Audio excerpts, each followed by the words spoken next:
Hello, I'm Miss Sophia from the Euclid Public Library, and today we're going to be conducting a science experiment. Have you guys heard of the scientific method before? Well, the scientific method is a process scientists use to ask questions, conduct experiments, and draw conclusions or important information from those experiments. In other words, the scientific method is the backbone of what science is. The scientific method has 6 main steps. These steps include 1. Gathering background information about a topic and asking a question. 2. Forming a hypothesis. A hypothesis is an educated guess to answer your question. 3. Testing your hypothesis with an experiment. 4. Observing the results of your experiment. 5. Drawing conclusions from your results. And 6. Sharing those results with others. We will use the scientific method today in our own experiment. Today we will be conducting the apple oxidation or browning experiment. Have you noticed that apple slices turn brown when they sit out on the counter or live in your fridge for a little bit? In this experiment, we will try to understand why this happens and what we can do to stop it from happening. We will be comparing apple slices soaked in different ingredients to see which ones turn brown and which ones might maintain their original color. This experiment will require 1 apple, a knife to use with adult supervision, 6 bowls, and several ingredients including water, white vinegar, lemon juice, milk, and baking soda.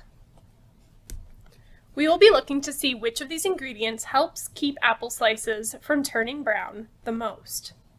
And this is my cat. Now that we have our ingredients assembled, we will start the scientific method by listing background information we already know about apple slices turning brown. If you have a pencil and paper handy, go ahead and make your own list. For example, I know that whole apples do not turn brown as quickly as apple slices.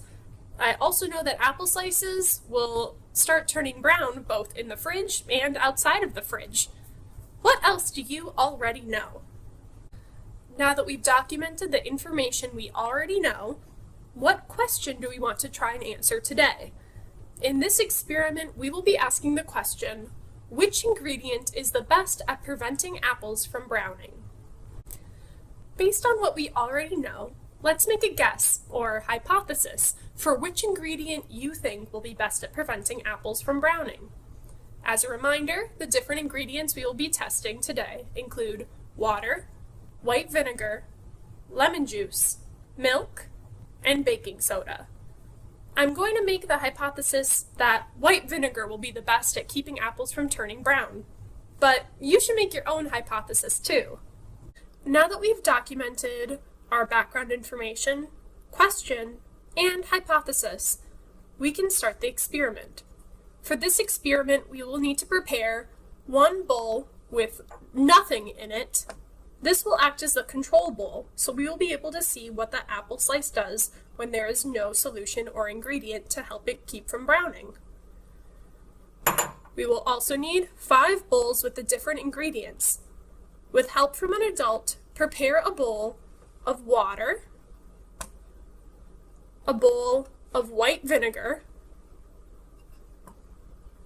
a bowl of milk, a bowl of lemon juice,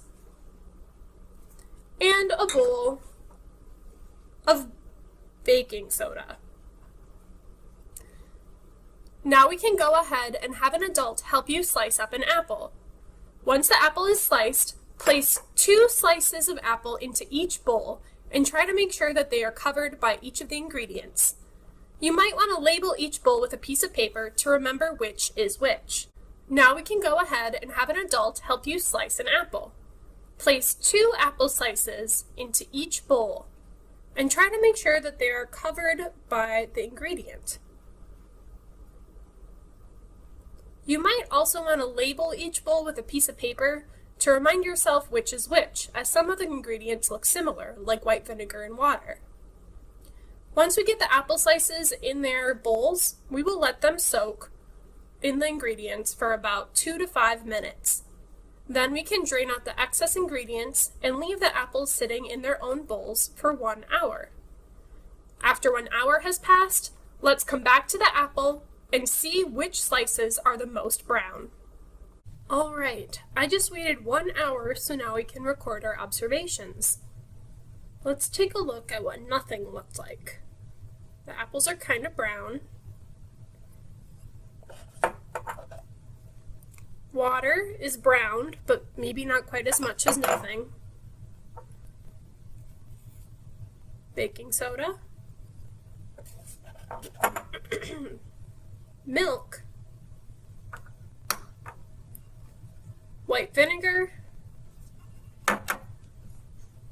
And lemon juice. What ingredients worked the best here, and what ingredients worked the best for you? Were there any ingredients that worked better than nothing? Were there any ingredients that made the apple more brown than nothing? Do any of the apples have a bad odor or even taste to them? Write down everything that you see. Based on our observations, we can draw a conclusion to help answer our question of which ingredient prevents apples from browning the most. Based on my experiment, the lemon juice ended up being the best at preventing the apples from turning brown, but the white vinegar also helped do this. I also noticed that all the apple slices that were in ingredients were less brown than the apple slices without any ingredient. Apple slices turn brown because when they are exposed to oxygen in the air, they become oxidized. This means the oxygen interacts with a part of the apple's chemistry to change its color to brown. The lemon juice and vinegar ended up helping because they actually make the apple more acidic, which prevents some of the oxidation from occurring on the surface of the apple. These results did not exactly match my hypothesis, but that's okay. The scientific method is a way of organizing our thoughts to conduct better science. It's not about guessing correctly on the first try. So, what other questions do you have now?